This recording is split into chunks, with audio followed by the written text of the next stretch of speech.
Dan ini nanti akan berdampak positif mudah-mudahan terhadap Travel and Tourism Development Index kita, terutama untuk Soekarno-Hatta yang sekarang udah masuk ke 30 besar, dan PR untuk Ngurah Rai untuk bisa lebih meningkatkan lagi. Ngurah Rai ini akan menerima lebih dari 30.000 peserta World Water Forum di bulan depan.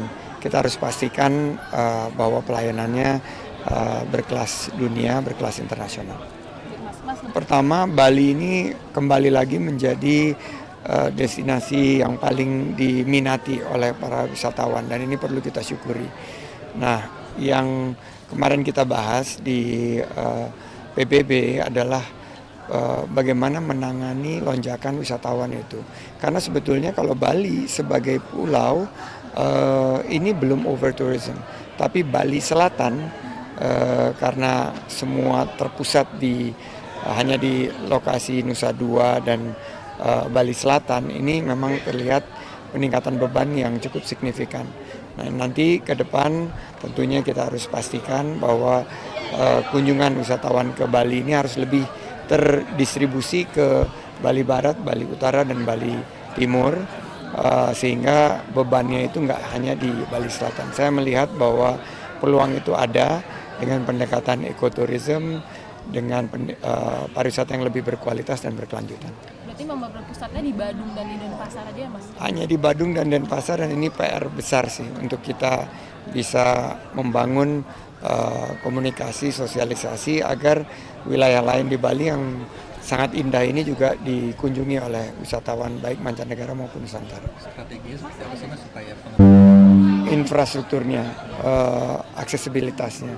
Yang kedua tentunya atraksinya, dengan event, dengan mempromosikan daya tarik baik yang alam buatan, nature, culture, budaya, dan juga adventure. Dan ketiga adalah kita membuat tema-tema untuk menarik lebih banyak kunjungan seperti 3B ya, Banyuwangi Bali Barat ini sekarang mulai banyak diminati. Untuk tetap waspada, dan alhamdulillah kemarin mitigasi manajemen krisis kita dari fungsi untuk komunikasi berjalan dengan baik, dan kita himbau semua wisatawan untuk bersiap siaga, berhati-hati karena gangguan bencana alam ini ada di sekitar kita, tapi kita tetap berwisata tentunya dengan penuh kehati-hatian. Ya, ini untuk silaturahmi, dan tentunya kita berharap semakin erat ya kita kekeluargaan di Kemenparekraf, dan semoga ini beberapa bulan ke depan, waktu yang singkat Mas, kita berdua dan tentunya dengan kawan-kawan di Kemenparekraf. Tadi kita bisik-bisik gimana dengan kondisi global yang semakin tidak menentu ini, kita tetap bisa on target dan kembali seperti sebelum pandemi. Mungkin itu saja. Eskalasi ketegangan di Timur Tengah, perang yang masih berlangsung di Ukraina dan Rusia, ini ada satu tantangan tambahan bagi kita untuk mencapai target 14,3. Tapi kita berdua sebetulnya udah bisik-bisik, kalau misalnya kita bisa pamit dari Kemenparekraf ini mencapai angka 16,1 lebih sedikit, ini berarti pencapaian yang tertinggi dalam sejarah. Jadi ada 5 bulan sampai 7 bulan lagi kita meningkatkan kinerja dan melakukan beberapa langkah-langkah strategi untuk agar pariwisata ini bisa mencapai angka yang membuka peluang usaha dan lapangan kerja bagi masyarakat kita.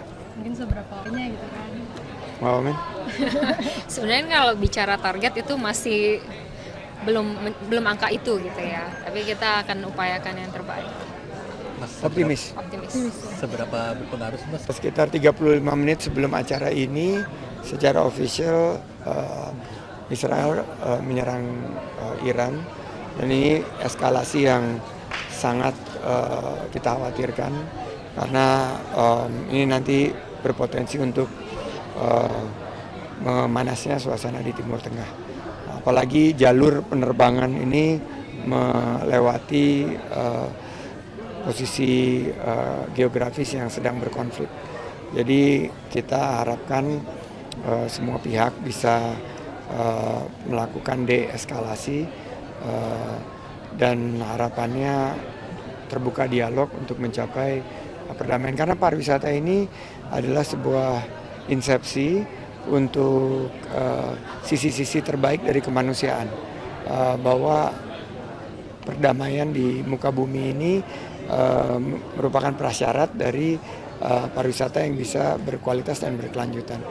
Jadi sekali lagi kita sangat khawatir dengan peningkatan situasi ketegangan, tapi kita berharap di wilayah regional Asia Tenggara khususnya Indonesia ini kita bisa menjaga stabilitas dan perdamaian dunia bisa tercipta di waktu-waktu yang akan sangat menentukan ini. Kira-kira akan berdampak nggak Mas ke... Sedang kita hitung, kita berharapnya tidak terlalu berdampak, tapi kayak penerbangan pasti akan menjadi suatu catatan tersendiri karena mungkin ada penyesuaian ini yang harus kita antisipasi.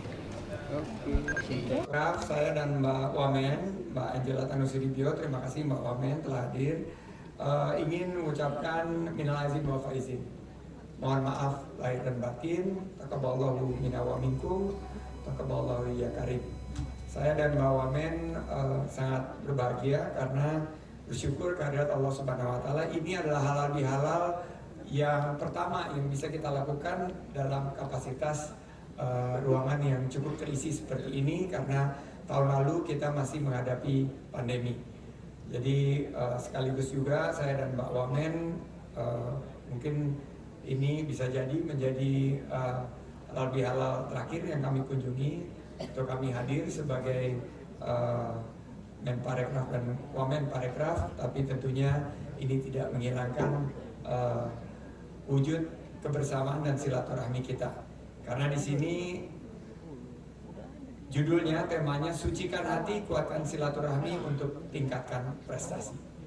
Jadi momentum yang tepat untuk pererat silaturahmi, saling memaafkan. Pasti banyak salah selama kita bertugas, dan setelah melewati bulan suci Ramadan inilah saat yang terbaik untuk saling memaafkan. Dan tentunya di lingkungan Kemenparekraf ini langkah awal kembali memperkuat hubungan yang baik sesama rekan kerja. Jadi setelah kita kembali dari libur Lebaran, kekuatan silaturahmi ini akan menciptakan sinergi yang kuat dan insya Allah akan mengembangkan sektor parekraf kita ke depan. Dalam sisa waktu 5-6 bulan ke depan, saya dan Mbak Wamen ingin mengajak seluruh pejabat dan pegawai di lingkungan Kemenparekraf, Bapak Parekraf untuk meningkatkan prestasi. Siap semua? Karena arah kebijakan telah kita tetapkan, ada 6 arah kebijakan pariwisata dan 7 arah kebijakan ekonomi kreatif untuk mencapai target-target yang telah kita tetapkan. Saya kepikirannya sih alangkah indahnya jika kita mengakhiri tahun terakhir dari kabinet jilid kedua Pak Jokowi adalah dengan mencapai angka pre-pandemic numbers. Kemarin saya di PBB, banyak negara yang sudah mencapai pre-pandemic numbers. Kita masih di angka 60-70%. Alangkah indahnya kalau di 2024 ini kita kembali ke angka 16 juta lebih seperti yang pernah dicapai di zamannya Pak Ae di 2019. Siap semua? Semangat? Ini ada senior-senior, ada Pak Didin juga kelihatannya. Mudah-mudahan dengan kerjasama kita semua bisa kita capai dengan tentunya inovasi, adaptasi, dan kolaborasi dengan semangat kerja keras, kerja cerdas, dan kerja tuntas serta kerja ikhlas. Dan tentunya moto kita yaitu gercep, geber, dan gaspol. Akhir kata, atas nama Mbak Wamen dan saya mengucapkan selamat berhalal bihalal. Mohon maaf lahir dan batin. Semoga Allah Subhanahu wa taala senantiasa memberikan berkah dan perlindungannya kepada kita semua. Kita mau baca pantun penutup. Mohon cakepnya. Suamiku sang bidadari surga. Lebaran terasa lebih bermakna jika silaturahmi terus kita jaga. Ya ini kayaknya nih aturnya maskulin nih. Tapi Hadirat yang dirahmati Allah Subhanahu wa taala. Alhamdulillah, pada mohon izin saya nggak bawa pantun nih Pak. Jadi saya langsung saja barangkali terkait dengan tema yang tadi sudah disampaikan juga, bahwa apa yang sudah kita lalui dalam melaksanakan ibadah bulan suci Ramadan dan kemudian kita kaitkan dengan apa yang ada pada tradisi Indonesia, yaitu halal bihalal. Mudah-mudahan kita semua yang hadir pada pagi hari ini bisa mengambil hikmah, bisa mengambil nilai dari apa yang sudah kita lalui. Wah, kalau kita pelajari dan kalau kita perdalami bersama-sama, maka itu sesungguhnya sudah ada dan sudah kita lalui selama bulan Ramadan. Lo pakai es aqua.